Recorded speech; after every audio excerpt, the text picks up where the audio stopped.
Hello hi सलाम, मैं हूं वसीम खान और आप देख रहे हैं खान्स एकेडमी। बच्चों, 11th के ऑनलाइन एडमिशन से रिलेटेड मैं आप लोगों के लिए वीडियो लेकर आता जा रहा हूं। सबसे पहले तो एक नया इन्फॉर्मेशन मैं आप लोगों के लिए लेकर आया हूं। तो सबसे पहला काम ये करना है कि हमें इस सबसे पहले वेबसाइट पर आ जाना है जिस पर हम फॉर्म फिल कर रहे हैं। अपना रीजन सिलेक्ट कर लेना है। रीजन सिलेक्ट करने के बाद जब आप देखेंगे तो यहाँ पर आज 26 सितंबर है, एक नया नोटिफिकेशन आया है, schedule for 11th admission FCFS round 1। तो FCFS राउंड 1 अगर जब जिस पे क्लिक करते हैं तो एक तरह का जो है टैब ओपन हो जाता है, जिसके हम अंदर हमको पता चलता है कि कैप राउंड के अंदर अब जो राउंड शुरू हो रहा है उसे FCFS राउंड कहते हैं, फर्स्ट कम फर्स्ट सर्व, यानी पहले आओ पहले पाओ। और ये जो राउंड होगा ये आपके परसेंटेज के हिसाब से जो है अलग अलग आपको दिन दिए जाएंगे। उस बिना पर जो है आप उस दिन बैठकर सबसे पहले लॉगिन करके जो है कॉलेजेस के नाम पर आपको क्लिक करना होगा और जो है आपको फौरन जो है एडमिशन उसमें मिल जाएगा और आपका नाम आ जाएगा और आपको प्रोसीड फॉर एडमिशन कर देना होगा। तो कुछ इस तरह से होगा। देखो यहाँ पर एलिजिबिलिटी क्या है, मतलब किस तरीके से आपको जो है एडमिशन मिलेगा इस राउंड में। देखिए, जब हम इसको ओपन करते हैं तो कुछ यहाँ पर एलिजिबिलिटी क्राइटेरिया दिखा है कि all application form part 1 verified student are eligible for FCFS, यानी इस राउंड के अंदर कौन कौन से स्टूडेंट जो है एलिजिबल है, जो अप्लाई कर सकते हैं। ऐसे बच्चे जिनका पार्ट 1 फॉर्म वेरीफाइड है, मतलब कुछ बच्चे जो है ना जो पिछले साल के जो है पास आउट थे लेकिन उन्होंने एडमिशन नहीं लिया था, इस साल अप्लाई कर रहे हैं, तो उनके पार्ट 1 फॉर्म को वेरीफाई करना है। तो वेरीफाई जिनका हो चुका है वो लोग इसके अंदर कर सकते हैं, इस राउंड में हिस्सा ले सकते हैं। Student who are not admitted in any college, अब तक ऐसा स्टूडेंट जिनको कोई भी कॉलेज नहीं मिला अब तक, वो लोग भी इसके अंदर जो है पार्ट ले सकते हैं। Student who have cancelled there admission और रिजेक्टेड एडमिशन टिल नाउ, जिनको कॉलेज मिल गया था अब उन्होंने कैंसिल कर दिया, ऐसे लोग भी जो है इस राउंड में पार्ट ले सकते हैं। ऐसे बच्चे जो 10th पास है, सप्लीमेंट्री एग्जाम पास है ना, रिजल्ट का वेट कर रहे हैं, या उनका भी कर सकते हैं। जिनको ATKT थी है ना, जिनको ATKT है वो लोग भी कर सकते हैं। तो इतने जो बच्चे हैं, इतने टाइप के स्टूडेंट्स जो है वो अप्लाई कर सकते हैं FCFS राउंड के अंदर। तो देखिए यहाँ पर पहली कैटेगरी में 90% एबो वाले लोग जो है, जिनका मार्क्स 450 से लेकर 500 के बीच में है, ऐसे लोग जो है पहली कैटेगरी में आते हैं इस राउंड के। दूसरी कैटेगरी में 400 से 500 के बीच में मार्क्स लाने वाले बच्चे हैं जिनका 80% है। और थर्ड कैटेगरी ऐसी है जिसमें 70% लाने वाले या 350 से लेकर 500 के बीच में नंबर लाने वाले बच्चे हैं। फिर फोर्थ कैटेगरी वो है जिसमें 60% मार्क्स लाने वाले बच्चे हैं, है ना। और फिफ्थ कैटेगरी में 50% मार्क्स लाने वाले। सिक्स्थ कैटेगरी में जितने भी सिर्फ पास आउट स्टूडेंट्स हैं 10th के अंदर, वो लोग सिक्स्थ कैटेगरी में आते हैं।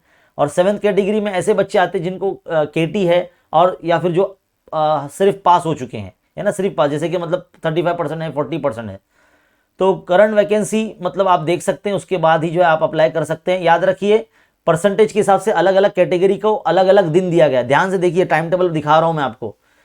फर्स्ट कैटेगरी के जो स्टूडेंट्स हैं जिनका मार्क्स 450 से ज्यादा है, 500 के दरमियान में है, तो उन्हें 28 सितंबर और 29 सितंबर, यानी 28 सितंबर से लेके 29 सितंबर सुबह 10 बजे तक आपके पास टाइम है। आप पहली कैटेगरी में मतलब जो है अगर हैं तो आप फॉर्म के अंदर लॉगिन कीजिए और कॉलेज को सर्च करके उस कॉलेज का नाम डाल दीजिए। और वैकेंसी पहले देखना पड़ेगी आपको, देखने के बाद आप उसमें अप्लाई करें तो आपको फौरन जो है उसमें नाम आ जाएगा, है ना। इसी तरह से जो है प्रोसीड फॉर एडमिशन करना होगा आपको, वही 28 सितंबर को ही, मतलब उसी वक्त जब आप क्लिक करेंगे फौरन आपको कॉलेज अलॉट हो जाएगा और फौरन आपको जो है प्रोसीड फॉर एडमिशन पे क्लिक करना पड़ेगा। देखो यहाँ लिखा हुआ है, allotted students to click proceed for admission and confirm their admission in allotted junior college.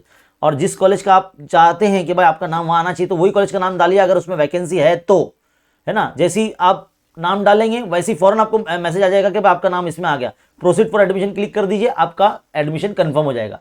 इसी को कहते हैं फर्स्ट कम फर्स्ट सर्व, पहले आओ पहले पाओ।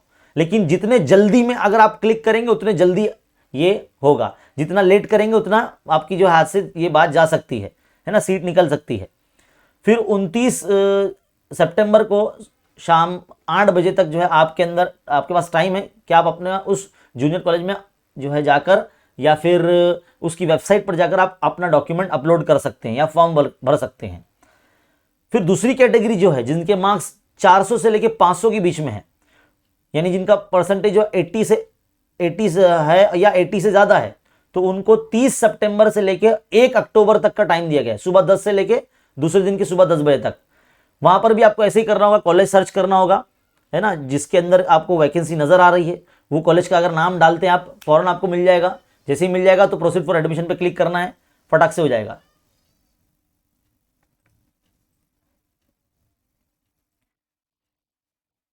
फिर बाद में आपको 1 अक्टूबर जो है 1 अक्टूबर शाम 8 बजे तक आपको जो है आपके पास वक्त है, उस वेबसाइट पे आप जो है अपना डॉक्यूमेंट अपलोड करके जो है एडमिशन कंफर्म कर सकते हैं। फिर थर्ड कैटेगरी है जिनके मार्क्स 350 से लेके 500 के बीच में आते हैं, उनको जो है 2 सितंबर, सॉरी माफ कीजिएगा, 2 अक्टूबर से लेके 4 अक्टूबर, ये 2 दिन दिए गए हैं, 2, 3, 4, 2 अक्टूबर से लेके 4 अक्टूबर के दरमियान आपका पास टाइम है। जिनका परसेंटेज 70 या 70 से ज़्यादा आया है तो वो लोग भी अप्लाई कर सकते हैं वैकेंसी के हिसाब से, और आपको फौरन एडमिशन मिलेगा। 4 अक्टूबर शाम 8 बजे तक जो है आपके पास टाइम है डॉक्यूमेंट जो है जूनियर कॉलेज में अपलोड करने के लिए या वहाँ जाकर फॉर्म फिल करके एडमिशन कंफर्म करने के लिए। फिर फोर्थ कैटेगरी जिनकी है, जिनके मार्क्स समझ लीजिए 60% या 60% से ज़्यादा है, उनको 5 अक्टूबर और 6 अक्टूबर, मतलब 5 तारीख से लेकर 6 तारीख के बीच में आप ये काम कर सकते हैं। और 6 तारीख को ही आपके पास लास्ट दिन है जब आप उस जो कॉलेज आपको अलॉट होगा उसके अंदर आपको आपके डॉक्यूमेंट सबमिट करने होंगे, फीस पे करना होगा, है ना। तो जैसे मैंने बताया आपको पहले राउंड का बिल्कुल वैसे ही है, बस आपको परसेंटेज वाइज जो है ना अलग अलग दिन दिए गए। तो देखो जिनका परसेंटेज 60% है या 60 से ज़्यादा है वो फोर्थ कैटेगरी में आते हैं और उनको 5 और 6 अक्टूबर का दिन दिया गया है, मतलब 5 तारीख से लेकर 6 तारीख तक ही आपके पास टाइम है, सुबह 10 बजे तक का ही आपके पास टाइम है।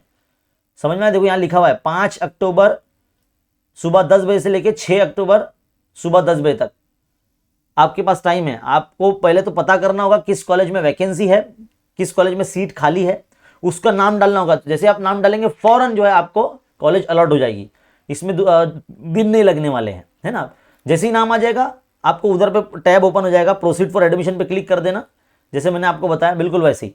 अब जिनका परसेंटेज 50 है या 50 से ज़्यादा है उनको 7 अक्टूबर से लेकर 9 अक्टूबर तक का टाइम दिया गया है और बिल्कुल वही प्रोसेस करना है। इसी तरह से जिनका परसेंटेज जो है समझ लीजिए कि 50 से कम है, यानी सिर्फ पास आउट है ना, 10th पास है, तो वो छठी कैटेगरी में आते हैं, 6th कैटेगरी में आते हैं। उनको जो दिन दिया गया है वो 10 अक्टूबर से लेके 12 अक्टूबर तक का टाइम दिया गया है, सुबह 10 से लेके 12 अक्टूबर की सुबह 10 बजे तक। तो आपको भी बिल्कुल यही तरीके से अप्लाई करना है, अप्लाई फॉर अलॉटमेंट, है ना, एक्टिविटी जो रहेगी उस पर आपको करना रहेगा, फॉरेन कॉलेज मिल जाने वाली है। और जितनी पास आउट स्टूडेंट है 7th कैटेगरी में जिनको या केटी भी है, तो ऐसे लोग जो है 13 अक्टूबर से लेके 14 अक्टूबर के दरमियान में ये एक्टिविटी कर सकते हैं, अप्लाई फॉर अलॉटमेंट की, है ना। तो ये इतना आपको राउंड करना है, ये जो है आखिरी राउंड है इस चीज़ का, मतलब एडमिशन प्रोसेस का। आप जिनका भी नाम अब तक नहीं आया उनको फ़ौरन जो है अलॉटमेंट मिल जाएगा, है ना। तो ये प्रोसेस जो बताना था आपको, जो नया आया है 26 सितंबर, आज ही आया है, कुछ ही देर पहले आया है। तो इस तरह से आपको जो है करना है, ये पूरी डिटेल दी गई है। ये जो इस वक्त मैं आपको पढ़कर बता रहा हूँ, यही जो चीज़ है ना आप भी वेबसाइट पर पढ़ सकते हैं, जिस तरह से मैंने आपको दिखा देखो इस तरह से आप पढ़ सकते हैं, आपके मोबाइल में भी ओपन हो जाएगा। तो यहाँ पर ये देखो नोटिफिकेशन आया है, जिस वेबसाइट पर हम लोग फॉर्म फिल करते हैं उसी पर आया है। तो ये टाइम टेबल मैंने आपको बता दिया, बिल्कुल इसी तरह से जो है आपको अप्लाई करना होगा आपके परसेंटेज के हिसाब से। जो आपका परसेंटेज है उस हिसाब से आपको दिन दिए गए हैं, उसी दिन जो है आपको एक्टिविटी करना है। बिजी नहीं रहना, याद से कर लेना। जिनको अब तक कॉलेज अलॉट नहीं हुआ है वो लोग अपने जो टाइम टेबल के हिसाब से दिन याद रख लीजिए, डेट याद रख लीजिए और एकदम तैयार बैठना है, लॉगिन करके फौरन जो है कॉलेज को सिलेक्ट करना रहेगा। तो जल्दी से आपका नाम ये होगा, अगर आप लेट हो गए तो आपका जो है नाम नहीं आने वाला है। तो फिलहाल इस वीडियो में इतना ही। इस वीडियो को ज़्यादा से ज़्यादा बच्चों शेयर कीजिए ताकि बच्चों को जो है मालूमात मिल सके कि किस तरह से करना है ना। और कोशिश कीजिए कि लैपटॉप या कंप्यूटर से ही करिए, मोबाइल वगैरह से मत करिए, वरना बहुत प्रॉब्लम हो जाएगी। फिर कुछ टेक्निकल इशू आ जाएगा तो आप कर नहीं पाएंगे, तो आपका नाम रह जाएगा आना, है ना। तो जल्दी से जल्दी कर लीजिए। याद रखिए आपको आपके परसेंटेज के हिसाब से डेट जो रहेगी उस दिन ही आपको ये एक्टिविटी करनी है। फिलहाल इस वीडियो में इतना ही। हमारे चैनल को सब्सक्राइब कीजिए और अपने साथियों में, अपने फ्रेंड्स में शेयर कीजिए। मिलते हैं अगले वीडियो में। Thank you.